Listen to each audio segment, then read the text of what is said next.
The second panel here, we're going to focus on the consumer and how brands and commercial television follow the elusive and fickle consumer who is faced with all the choice in the world, as we've had illustrated in our earlier presentations. It's moderated by the marvellous Christian Kurz, who's going to come back on stage. So please give a big hand for our final panel before the break. Christian, take the microphone. Thank you. Thank you again, and hello everyone. I'm going to be standing because this is my microphone, so I can't go over there. Go ahead, guys, sit down. As Justin just said, we're what stands between you and the next break, so we're going to try and make this as entertaining as we possibly can. And we're going to start by showing a chart, because that's what makes it entertaining, right? I've borrowed/stolen this slide from Guy's presentation earlier, and I just wanted to very quickly go back to this whole concept of fragmentation. Yeah, sorry, you guys can't see it. It just says there's a fragmented audience there. Really starting with that, right? So, and here's our final panelist. There we go. Thank you. We're short on microphones. That's why we're staggering this a little bit. Okay, so it's a fragmented market. We're going to start with Charlotte, if that's all right. Oh, great. Sorry. With this world, in this fragmented market, how do you see that impacting just the business broadly? And then from there, we'll go into the more commercial stuff. Yeah, well, I think impact is probably too soft a word. It's really disrupted our business. And I think the industry as a whole, I think it's really about taking a holistic approach. We are not just a TV network. We are now a multi-platform content business. And I guess, you know, capturing the attention of audiences is not enough anymore. We have to really engage them and harness that engagement, which is why it's really important to understand that the social platforms that we own and manage, BVOD, the digital platforms, how they impact viewers along the viewing journey. So it's really about approaching it holistically rather than just as a TV network. Which makes perfect sense. With that, we're going to go over to Nicola. So given all this fragmentation stuff and everything we just heard, how do you build audiences for your clients? I think the first thing I'll say is that I agree with the last panel. The future is bright for TV. If you think about it, we're still a multi-billion-dollar industry in this country, and the amount of money that the networks spend on content is quite phenomenal, and they create some amazing content. Audiences are shifting. We know all of that. I think when we look at the total sum of eyeballs, though, in the TV environment, whether it be linear, whether it be BVOD, then across the VOD environments, and then obviously across other channels, the consumer is still there. They're just in a different place. So for us, very much in the agency space, it's just understanding where that consumer sits, and that really comes down to planning. You know, we've got to do really good, robust planning. We've got to have tools that if we're wanting to achieve a pure reach play in TV, we've got to be able to build in reach curves from TV, from BVOD, from other digital providers, whether it be, you know, the major platforms. Ultimately, cinema, you know, cinema is still growing. Cinema is a really great example of consumers still wanting to consume a really good, rich content. On the biggest screen there is. On the biggest screen with really great creative opportunity. And so for us as an agency sort of community, and that stands for everyone in the room, it's about really understanding how do we continue to build that reach? How do we drive that incrementality? And how do we do it in a gold standard way? So we are plugging in gold standard reach curves from every single channel to still get those eyeballs.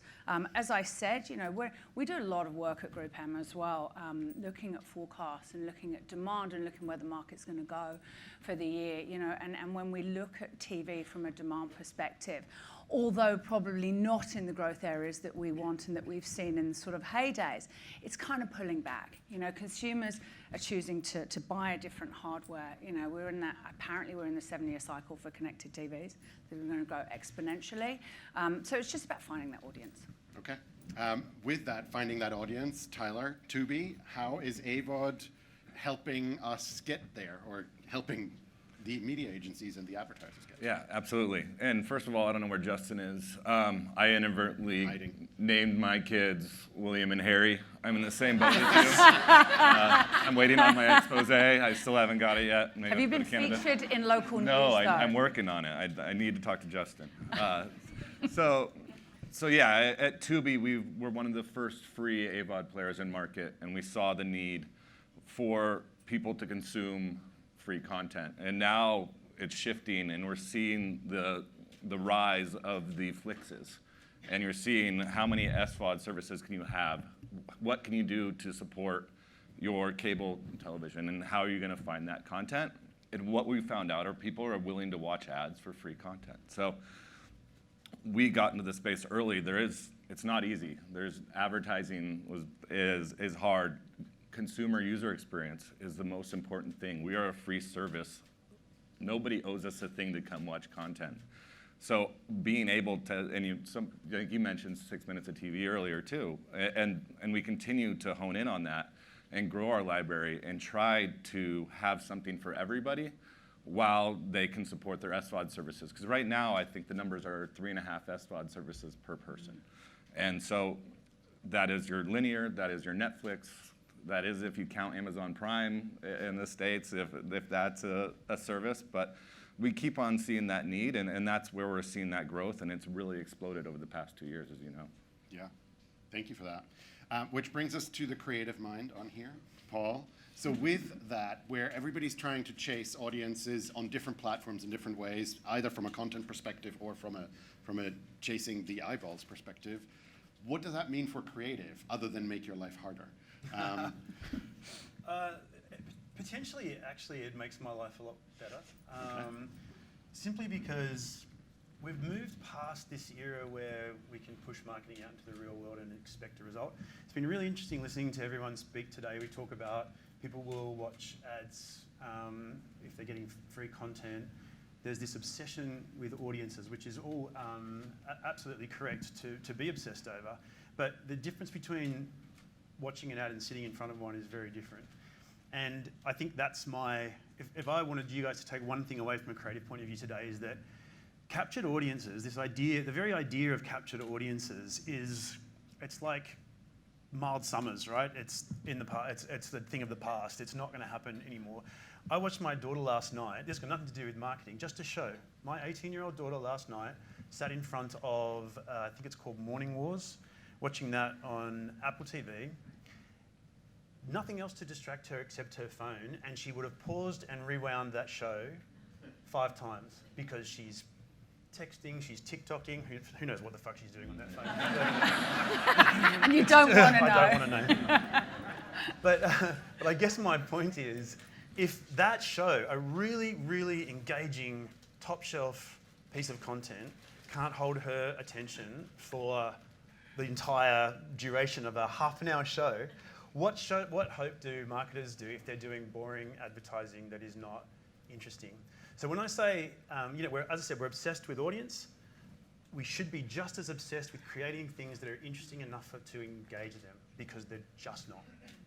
Can I build on that? Because I think that's a really, really good point. And I think Guy mentioned earlier that when you look at the broadcasters in this country, I think it was 4% are streaming only. And then Bev spoke about how do you apply that as a strategy to pull people into the broadcast network, a new audience that haven't previously been there. And it talks to that engagement. You kind of don't know what you don't know until you pull this new audience in. And if that is creating content and then creativity around a smaller audience and scaling it, seems like kind of quite a good place to sort of start from. It's wonderful. And I mean, I just found, as a marketer, for such a long time, I felt like I've had to kind of knock to get in and kind of try and really sell that it really does make a difference if you're interesting and if you're entertaining, because people will engage and remember, et cetera, et cetera. And some would listen and some would be like, yeah, just tell them the price on kind of thing, you know. But we've now, this new era, and I totally agree in this room that television is got a very, very bright future. Screens have got an incredibly bright future. It's never been more exciting. But suddenly people are just going, my ad's being seen by lots of people, but no one's engaging, no one can remember it. But suddenly if you do something interesting, it's starting to work. And there were panelists before that were talking about more and more, we're going to have more and more sophisticated ways of telling whether an ad is actually being engaged with and watched. That's going to make my life even easier because I know what will happen. More interesting ads, we'll get more engagement, we'll work harder. And I think that's exactly the point as well. I think yesterday somebody was alluding to this. What significant percentage, and there's studies out there, of an ad, the creative matters so much to actually taking that action, right? Correct. So if somebody makes a crappy ad and then wants to pay me by outcomes, that's not going to fly very well, is it? Right? Not So at all. there's a lot of energy and emphasis that really needs to go into that area. Yeah. But I think, just adding to that, I think having an obsession with audience is a marketer's role. And Absolutely. and I think really, truly understanding not only, because there's a difference between what audiences will actually tell you they want to watch and what they actually watch. And so really unpicking that and understanding what content is going to engage them, not just capture their attention, is paramount. I couldn't agree more. I just think as we get more and more sophisticated, we're getting so clever to be able to put the right ad in front of the right people. And the services we're providing to go, they will come. And we will be able to put ads in front of the right people for you. They've just got so many distractions that if you get them there, you get them to the table, and then you don't put something in front of them that's just got that. It's got all those things. It cuts through, it stops them looking down at their phone, it makes them remember your brand. It's just a real tragedy, and we're still doing it a hell of a lot in this part of the world. Yeah, and I think in addition here is the focus on the user, and I guess I wouldn't be coming from Silicon Valley and not mentioning machine learning and AI, but we are focused, and that's why Tubi's done so well, is getting the right content in front of that right user and learning what they want to watch in a very crowded space and over 20,000 different shows.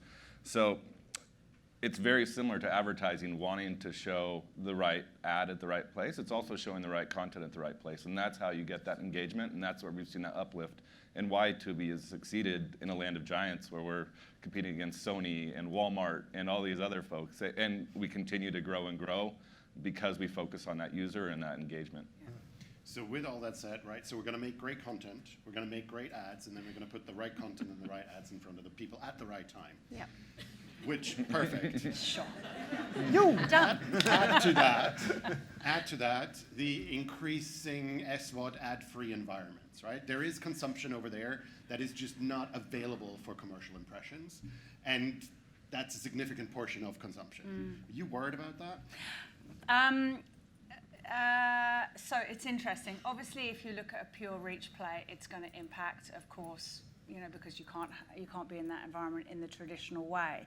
I think if you look at an SVOD like Disney Plus and you look at their proposition, you can still be within that environment, whether it's be IP sharing rights, whether it be kind of integration, whether it be royalty models, whether it be having creation of content and then spreading out across the Disney Plus digital network.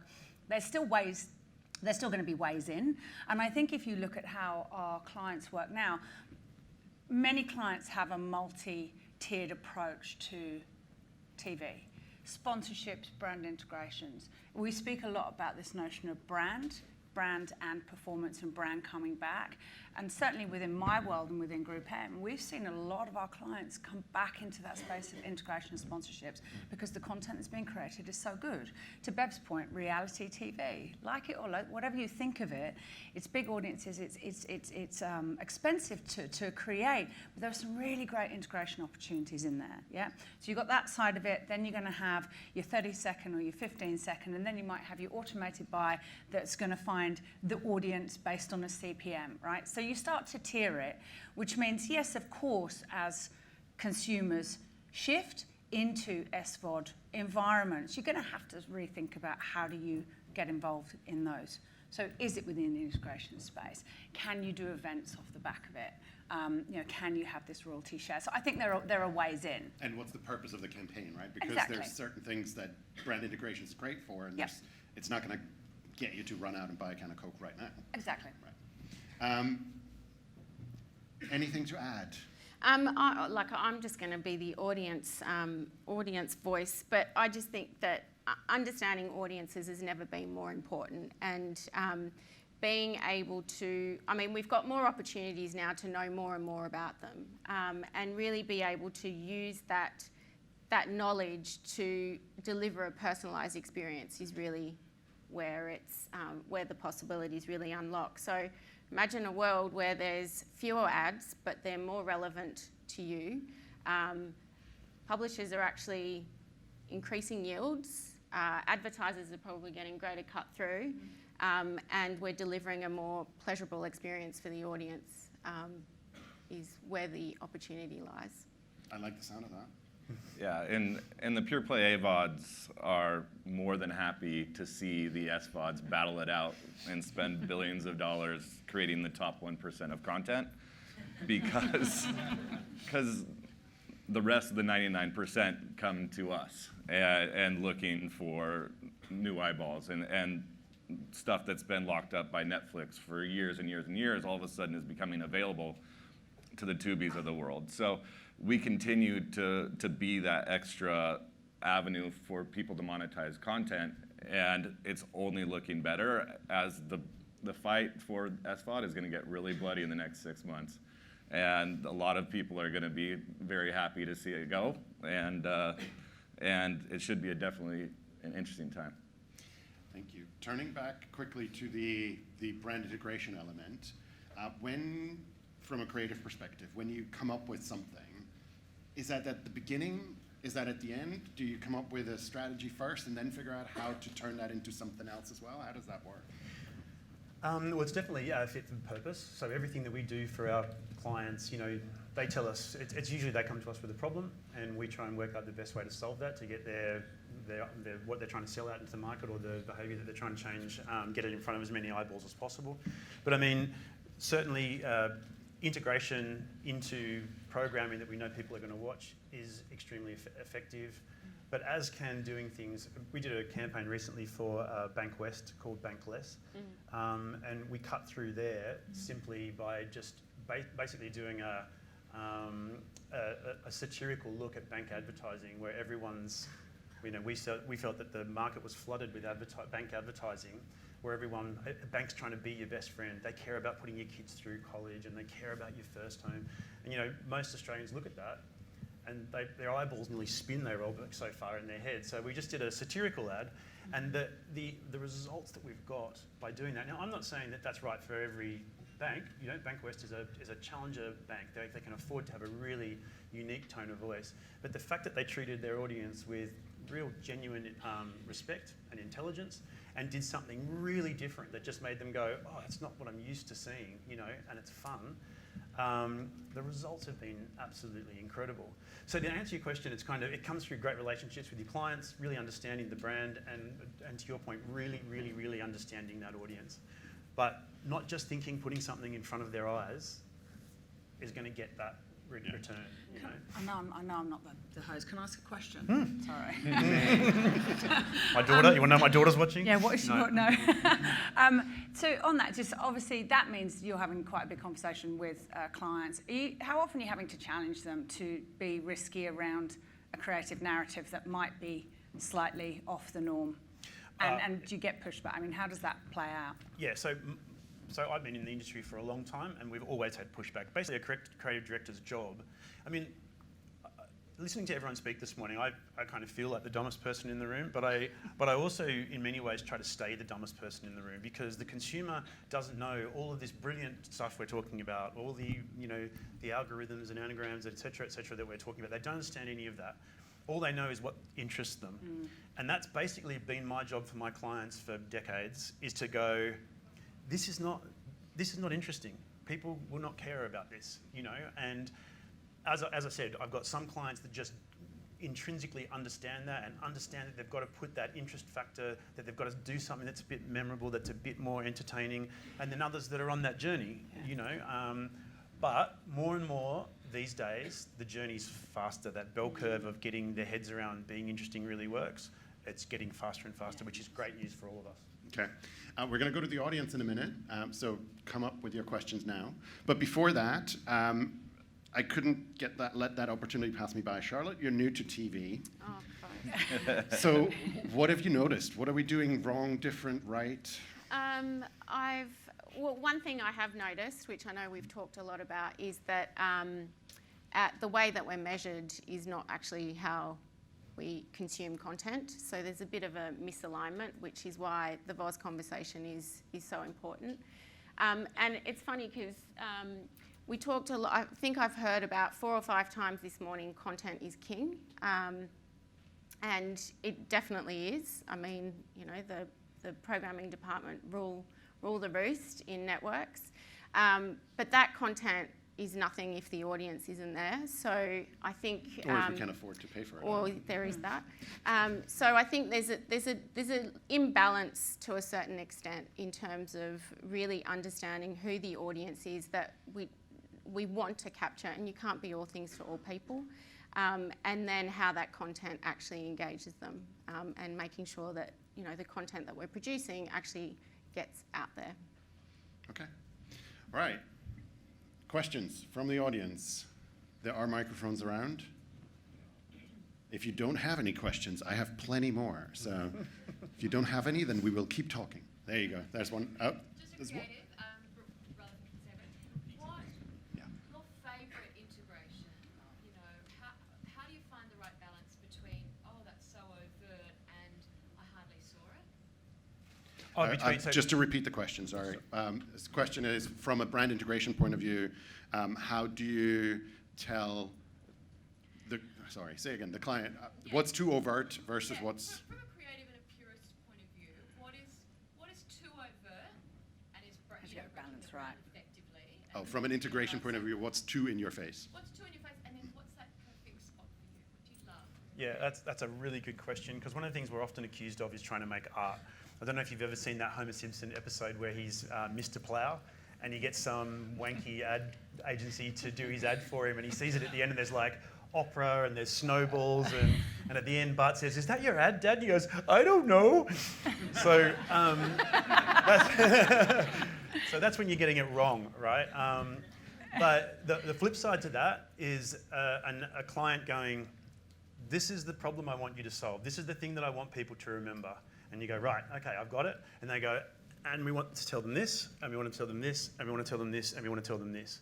Now, once again, being that voice of the consumer, if I remember one really important thing from an ad, we are winning.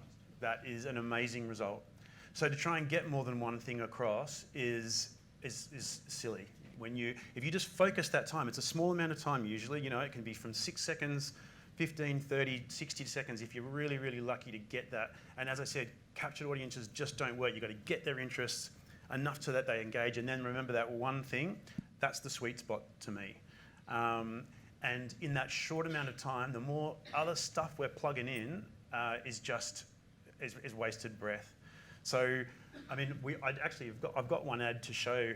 I'm not sure whether we'll have time for that, but and it's a Pureplay branding ad.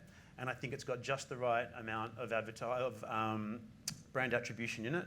And we know from the results that it worked really well. But I know that client could have tried to put so much more into that ad if they hadn't listened and just been that confident enough to be reductive in what they do. But they're the two extremes for me, and I like to sit right in the middle where I can. And I've been told to wrap it up, so we don't really have time to show that ad. But... He says he plays it afterwards, so there you go. We're all praying at the altar of... anyway, right, final question. So 5 years' time, what does TV look like for consumers in Australia? Start on this side.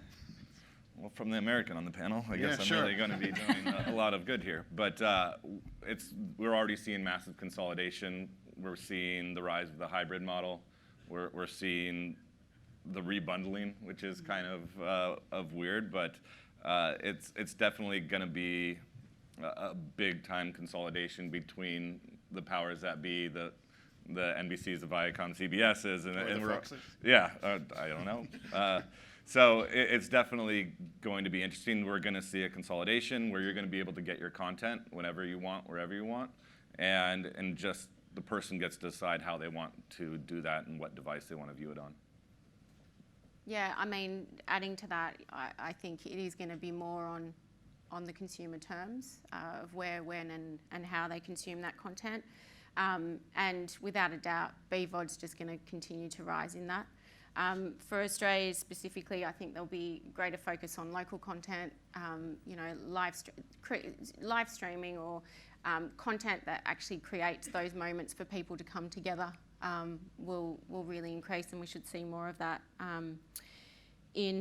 through BVOD. And then I think advertisers already appreciate the value of BVOD, and it's fair to expect that there'll be an increase in the focus and the penetration of connected TVs and how we actually show the value of that.